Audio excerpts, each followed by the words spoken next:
Salim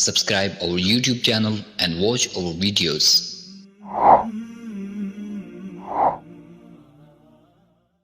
أعوذ بالله من الشيطان الرجيم بسم الله الرحمن الرحيم قال رب السجن أحب إلي مما يدعونني إليه وإلا تصرف عني كيدهن أصب إليهن وأكن من الجاهلين فاستجاب له ربه فصرف عنه كيدهن إنه هو السميع العليم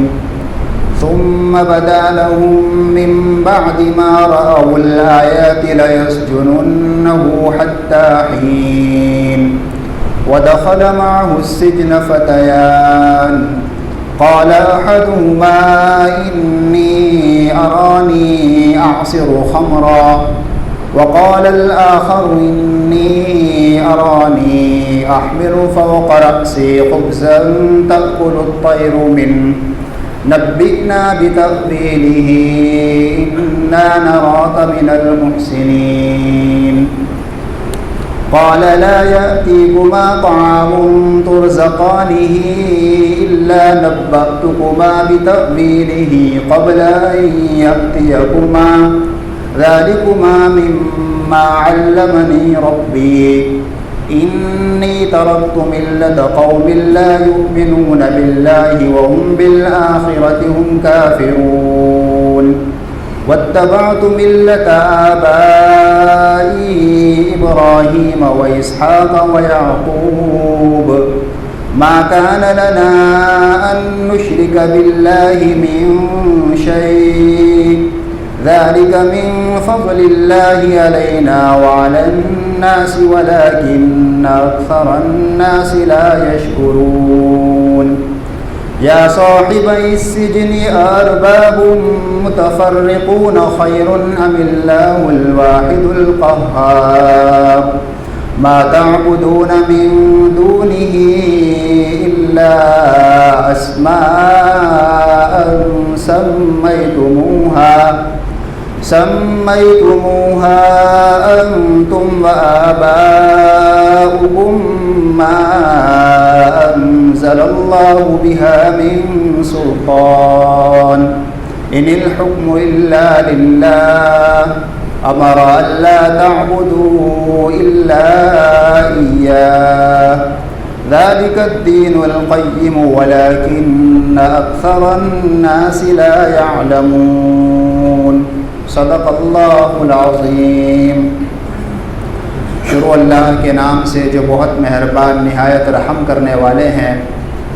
یوسف علیہ السلام نے فرمایا، عرض کیا کہ اے میرے رب، یہ عورتیں جس کام کی طرف مجھے بلا رہی ہیں اس کے مقابلے میں قید خانہ مجھے زیادہ پسند ہے، اور اگر تو نے ان کی چالاکی سے مجھے محفوظ نہیں رکھا تو قریب ہے کہ میرا دل ان کی طرف مائل ہو جائے اور میں ان لوگوں میں شامل ہو جاؤں جو جہالت والا کام کرتے ہیں۔ چنانچہ ان کے رب نے ان کی دعا کو قبول کیا اور ان کی چالاکی سے ان کو محفوظ رکھا۔ یقیناً اللہ تبارک و تعالی سننے والا اور علم والا ہے۔ پھر ان کے سامنے یوسف علیہ السلام کی پاک دامنی کی بہت ساری نشانیاں ظاہر ہو جانے کے باوجود بھی انہوں نے مناسب سمجھا کہ کچھ مدت کے لیے یوسف کو قید خانے بھیج دیا جائے، اور ان کے ساتھ دو نوجوان قید خانے میں داخل ہوئے۔ ان میں سے ایک نے کہا کہ میں نے اپنے آپ کو خواب میں دیکھا ہے کہ میں شراب نچوڑ رہا ہوں، اور دوسرے نے کہا کہ میں نے اسی طرح دیکھا ہے کہ میرے سر کے اوپر کچھ روٹیاں اٹھائے ہوئے ہوں جس کے اندر سے پرندے کھا رہے ہیں۔ آپ ہمیں اس کی تعبیر بتلائیے، یقیناً ہم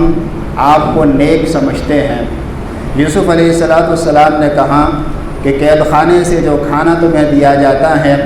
اس کے آنے سے پہلے ہی میں تمہیں اس کی حقیقت سے آگاہ کر دوں گا، اور یہ اس علم کا حصہ ہیں جو میرے رب نے مجھے سکھایا ہے۔ اور اس سے پہلے ایک بات سمجھ لو، اور وہ بات یہ ہے کہ میں نے ان لوگوں کے مذہب کو چھوڑ دیا ہے جو اللہ پر ایمان نہیں رکھتے ہیں اور وہ لوگ آخرت کا انکار کرتے ہیں،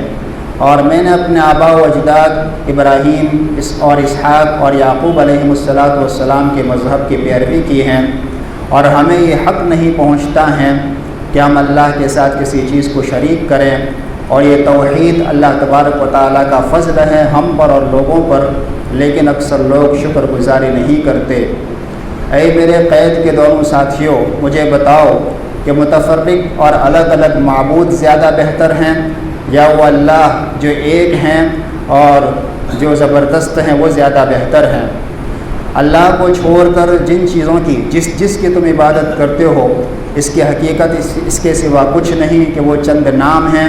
جو تم نے اور تمہارے آباء و اجداد نے گھر لیے ہیں۔ اللہ نے ان کی عبادت کے اوپر کوئی دلیل نازل نہیں کی، حاکمیت تو صرف اللہ ہی کے لیے ہیں، اور اللہ اس بات کا حکم کرتا ہے کہ اس کے سوا کسی کی عبادت نہ کرو، یہی سیدھا دین ہے، لیکن اکثر لوگ جانتے نہیں ہیں۔ حضرت یوسف علیہ السلام کے سامنے ایک تو گناہ کی نوعیت تھی، الزام تراشی تھی، اور اس کے مقابلے میں دوسری طرف قید خانہ تھا۔ کل یہاں تک بات پہنچی تھی کہ عزیز مصر کے سامنے حضرت یوسف علیہ السلام کی بے گناہی واضح ہو چکی، لیکن پھر بھی ساری نشانیوں کے ظاہر ہو جانے کے بعد کہ یوسف علیہ السلام بے قصور ہیں، انہوں نے یہ طے کیا کہ تھوڑی مدت کے لیے اس کو قید خانے میں بھیج دیا جائے تاکہ اور زیادہ بدنامی نہ ہو اس کی بیوی کی اور معاملہ رفع دفع ہو جائے۔ حضرت یوسف علیہ السلام نے اس موقع پر اللہ تبارک و تعالیٰ سے کہا کہ اے میرے رب، اس گناہ کے اندر مبتلا ہونے کے مقابلے میں جس کی دعوت یہ عورتیں مجھے دے رہی ہیں، اس کے مقابلے میں قید خانہ مجھے زیادہ پسندیدہ ہیں۔ ابتدا میں تو ایک ہی عورت نے گناہ کی دعوت دی تھی، لیکن مفسرین نے لکھا ہے کہ جب دوسری عورتوں نے بھی دیکھا تو انہوں نے حضرت یوسف علیہ السلام کے سامنے اس عورت کے بارے میں بھی سفارش کی کہ تمہیں اس کی بات مان لینی چاہیے، اور یہ بھی لکھا ہے کہ بعد میں چل کر کے نصیحت کے بہانے تمام عورتوں نے حضرت یوسف علیہ السلام کو الگ بلا کر کے انہوں نے بھی اس گناہ کی دعوت دی، تمام عورتوں نے۔ اس لیے یوسف علیہ السلام نے کہا کہ یہ ساری عورتیں جس گناہ کی طرف مجھے بلا رہی ہیں اس کے مقابلے میں مجھے قید خانہ زیادہ پسندیدہ ہے، اس لیے کہ دنیا کی بڑی سے بڑی مصیبت آخرت کی چھوٹی سے چھوٹی مصیبت کے مقابلے میں کوئی حیثیت نہیں رکھتی۔ اگر میں اس گناہ میں مبتلا ہو گیا تو آخرت کی مصیبت میں گرفتار ہو جاؤں گا۔ حضرت یوسف علیہ السلام نے اس حیثیت سے قید خانے کو پسند کیا۔ اس کا یہ مطلب نہیں کہ یوسف علیہ السلام نے قید خانے کو چاہا تھا اور پسند کیا تھا، اس کی تمنا کی تھی، اس لیے کہ کسی بھی مصیبت کی تمنا کرنا درست نہیں ہے۔ یہاں تک کہ ترمذی شریف کے ایک روایت میں نبی پاک صلی اللہ علیہ وسلم نے یہ ارشاد فرمایا کہ اپنی دعاؤں میں یہ بھی نہیں کہنا چاہیے کہ اللہ مجھے صبر نصیب فرما، اس لیے کہ صبر اس وقت آئے گی جب کہ اس سے پہلے مصیبت ہو۔ صبر کہتے ہیں مصیبت پر جم جانے کو، تو صبر کی دعا کرنا گویا کہ مصیبت کو مانگنا ہے، مصیبت کی دعا کرنا ہے، اس لیے پہلے ہی سے اللہ تبارک و تعالیٰ سے عافیت کی دعا مانگنی چاہیے۔ حضرت یوسف علیہ السلام نے کہا کہ اللہ، اگر ان کی چالاکی سے اور ان عورتوں کی مکاری سے اگر تو میری مدد نہیں کرے گا اور میری حفاظت نہیں کرے گا تو میں بھی ان کی طرف مائل ہو جاؤں گا اور میں بھی جاہلوں میں شامل ہو جاؤں گا، اس لیے تو ہی میری حفاظت فرما۔ چنانچہ قرآن کریم آگے کہتا ہے کہ حضرت یوسف علیہ السلام کی دعا ان کے رب نے، اللہ تبارک و تعالیٰ نے قبول فرمائی اور ان کی چالاکی سے ان کو نجات نصیب فرمائی۔ انہ هو السمیع العلیم، اور جو بھی بندہ اللہ تبارک و تعالیٰ کو پکارتا ہے اللہ اس کی بات کو سنتا بھی ہے اور اس کے تمام حالات سے واقف ہوتا ہے، اسی کے حساب سے اللہ تبارک و تعالیٰ اس کی دعا قبول کرتا ہے۔ بے گناہی ثابت ہو جانے کے بعد بھی کچھ مدت کے لیے جیل بھیجنے کا فیصلہ کر دیا گیا۔ حضرت یوسف علیہ السلام کو جب جیل بھیجا گیا تو ان کے ساتھ 2 لوگ اور بھی جیل میں گئے۔ ان کے اوپر یہ الزام تھا، یہ دونوں بادشاہ کے خدمت گزار تھے، ایک بادشاہ کو شراب پلاتا تھا اور دوسرا کھانا تیار کرتا تھا۔ ان دونوں کے اوپر یہ الزام تھا کہ انہوں نے مل کر کے کھانے میں بادشاہ کو زہر ملا کر کے پلانے کی کوشش کی تھی۔ مقدمہ چل رہا تھا اور اس کے پاداش میں جب تک فیصلہ نہ ہو وہاں تک ان کو جیل میں رکھا گیا تھا۔ انہوں نے جیل کے اندر ایک خواب دیکھا۔ ایک نے یہ خواب دیکھا کہ وہ شراب بنا رہا ہے، انگور نچوڑ کر کے شراب تیار کر رہا ہے، اور دوسرے ساتھی نے یہ خواب دیکھا کہ اس کے سر کے اوپر کچھ روٹیاں ہیں اور ان روٹیوں میں سے پرندے کھا رہے ہیں۔ دونوں نے حضرت یوسف علیہ السلام کے جیل کے اندر حسن اخلاق کو دیکھا، ان کے ساتھ جو ہمدردی کا سلوک تھا وہ دیکھا، تو سمجھ گئے کہ یہ کوئی بڑے اور نیک آدمی ہے۔ اس لیے ان کے سامنے خواب کی تعبیر، خواب بیان کیا اور تعبیر معلوم کی، اور اس کی وضاحت بھی کی کہ ہمیں اس کی تعبیر بتلائیے، اس لیے کہ ہم آپ کو نیک سمجھتے ہیں۔ اس سے بھی معلوم ہوا کہ نیک اور عالم جاننے والے سے خواب کی تعبیر معلوم کرنی چاہیے، جو تعبیر جانتا ہو۔ اس موقع پر حضرت یوسف علیہ السلام نے اپنا جو حقیقی مقصد ہے تبلیغ اور دعوت کا پیغام پہنچانا، اس کو سامنے رکھا، مد نظر رکھا۔ حضرت یوسف علیہ السلام نے سوچا کہ یہ اچھا موقع ہے، یہ لوگ میرے معتقد ہو گئے ہیں، مجھ پر اعتماد رکھتے ہیں، اس لیے اللہ تبارک و تعالیٰ کی وحدانیت کی دعوت ان کے سامنے پیش کر دینی چاہیے۔ چنانچہ یوسف علیہ السلام نے کہا کہ دیکھو میرے پاس ایک علم ہے، وہ علم یہ ہے کہ تمہارا جو کھانا تمہارے پاس آتا ہے قید خانے کی طرف سے،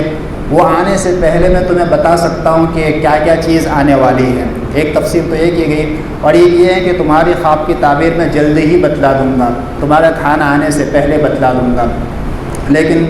حضرت تھانوی اور دوسرے لوگوں نے یہ تفسیر اختیار کی ہے کہ تمہارا کھانا جب آئے گا تو میں دیکھوں گا بھی نہیں، اور دیکھنے سے پہلے میں تمہیں بتلا دوں گا کہ اس میں کیا کیا چیز آنے والی ہیں،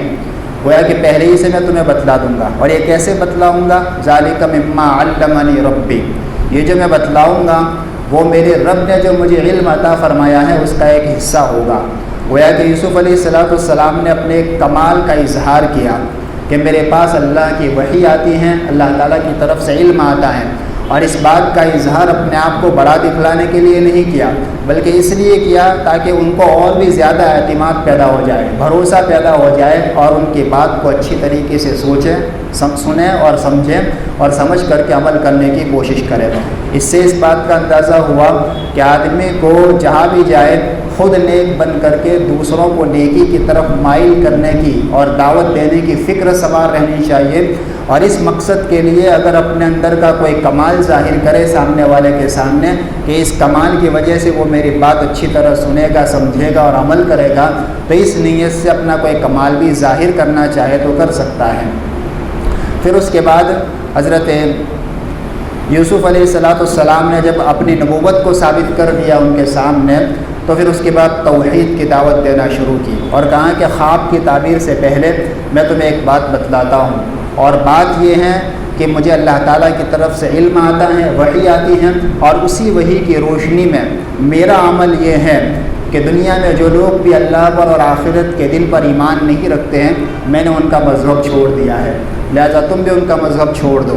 اور جب ان کا مذہب چھوڑ دیا ہے تو بدلے میں نے کیا چیز اختیار کی ہیں؟ تو فرمایا کہ میرے آبا و اجداد حضرت ابراہیم علیہ السلام، حضرت اسحاق علیہ السلام اور حضرت یعقوب علیہ السلام کا جو مذہب تھا توحید کا، وہ مذہب میں نے اختیار کیا ہے، لہذا تمہیں بھی چاہیے کہ تم مجھ پر یقین رکھو، اور اس وحی کی روشنی میں، جس وحی کی روشنی میں نے اس مذہب کو اختیار کیا ہے، تم بھی اس کو اختیار کرو۔ اور ہمیں کوئی حق نہیں پہنچتا کہ ہم اللہ کے ساتھ کسی چیز کو شریک کریں، اس لیے کہ اللہ ہی کی ذات ہیں جو ہر چیز پر قادر ہیں، سب کچھ کرنے والی ذات وہی ہیں، اور صفات کاملہ اسی کے اندر پائی جاتی ہیں، اس کے علاوہ کسی اور ذات کے اندر نہیں پائی جاتی، لہٰذا اللہ کو ایک ماننا چاہیے، دوسروں کو نہیں ماننا چاہیے۔ پھر بھی بعد میں پھر حضرت یوسف علیہ السلام نے کہا کہ یہ توحید کی نعمت اور ایمان کی نعمت جو مجھے ملی ہے اور لوگوں کو ملی ہے وہ اللہ کا فضل ہے، ولیکن اکثر الناس لا یشکرون، لیکن اکثر لوگ اس کی شکر گزاری نہیں کرتے ہیں۔ پھر اور مزید وضاحت کے ساتھ یہاں توحید کی دعوت دی، اللہ کو ایک ماننے کی دعوت دی، اور اس کے بعد وہ لوگ بہت زیادہ مورتیوں کی پوجا کرتے تھے، عبادت کرتے تھے، اس کے بارے میں یوسف علیہ السلام نے سوال کیا، یا صاحب السجن ارباب متفرقون خیر ام اللہ الواحد القہار، اے میرے قید کے ساتھیوں ذرا مجھے بتلاؤ کہ یہ الگ الگ معبود جو تم نے بنا رکھے ہیں، کسی کو بارش کا، کسی کو روزی کا، کسی کو دھوپ کا، وہ بہتر ہیں یا ایک ذات جو تمام چیزوں پر چھائی ہوئی ہو، ہر چیز پر، دنیا آخرت کی زمین اور آسمان کے تمام چیزوں پر چھائی ہوئی ہو، وہ ذات بہتر ہے؟ پھر اس کے بعد آگے فرمایا، سیدھی سی بات ہے، جواب اس کا یہی ہے کہ اللہ تبارک و تعالیٰ کی ذات بہتر ہے۔ پھر اس کے بعد کہا کہ تم نے جو معبود بنا رکھے ہیں اللہ کی طرف سے، اس پر کوئی دلیل نازل نہیں کی گئی، بلکہ وہ نام ہے۔ تم نے کسی کو فلانا معبود بنا لیا، کسی کو فلانا معبود بنا لیا، کسی کا کچھ نام رکھ لیا، کسی کا کچھ نام رکھ لیا۔ ما تعبدون من دونہ الا اسماء سمیتموہا، اللہ کو چھوڑ کر جن چیزوں کی تم عبادت کرتے ہو یہ کچھ نام ہے جو تم نے اپنی طرف سے رکھ لیے ہیں اور تمہارے باپ دادا نے اپنی طرف سے رکھ لیے ہیں۔ اللہ نے اس کے اوپر کوئی دلیل نہیں اتاری ہے۔ اللہ نے جس چیز پر دلیل اتاری ہو اسی کو ماننا چاہیے، اور اللہ کی دلیل اس بات پر ہے کہ اللہ کے سوا کوئی معبود نہیں، اور ہر وقت کا پیغمبر جو بات کہے اس وقت کی قوم کو اس کی بات ماننی چاہیے۔ ان الحکم الا للہ، حاکمیت تو اللہ کے سوا کسی کی نہیں ہے، اور جب حاکمیت اللہ کی ہے، دنیا کے جھوٹے جو حاکم ہوتے ہیں، مجازی حاکم ہوتے ہیں، جب ہمیں ان کی بات ماننی پڑتی ہے، ان کے قانون کو ماننا پڑتا ہے، یا اللہ فرماتے ہیں کہ حقیقی حاکم تو اللہ تعالیٰ ہے، اور جو حقیقی حاکم ہے اس کا فیصلہ اور حکم اور قانون یہ ہے، امر اللہ تعبدوا الا اياه، کہ اس کے سوا کسی کی عبادت نہ کرو۔ اور یہ جو مذہب ہے، جو دین ہے، وہی دین سیدھا ہے، ولیکن اکثر الناس لا يعلمون، لیکن دنیا میں اکثر لوگ اس کو سمجھتے نہیں ہیں۔ گویا کہ حضرت یوسف علیہ السلام نے موقع کو غنیمت جان کر کے قید خانے میں بھی، ایسے حالات میں بھی اللہ تبارک و تعالیٰ کی توحید کی دعوت دے دی۔ اس سے ہمیں سبق ملتا ہے کہ حالات سازگار ہو، ناسازگار ہو، کیسے بھی حالات میں انسان زندگی گزار رہا ہو، خود اللہ تبارک و تعالیٰ کی طرف متوجہ ہو کر کے اخلاص کے ساتھ اس کی عبادت کرتے ہوئے اللہ کے بندوں کو اس کی عبادت کی طرف بلانا چاہیے۔ آگے کی آیت میں جو تعبیر ہے ان کے خواب کی وہ بتلائی جائے گی، اور اس کے بعد پھر بادشاہ نے خود ایک خواب دیکھا تھا، اس کی تعبیر پوچھی گئی یوسف علیہ السلام سے، اور پھر جیل سے نکلنے کے اسباب پیدا ہوئے۔ انشاءاللہ آگے آئے گا۔ اللہ تعالیٰ ہم کی توفیق عطا فرمائے۔ سبحان اللہ بحمدہ، سبحان اللہ۔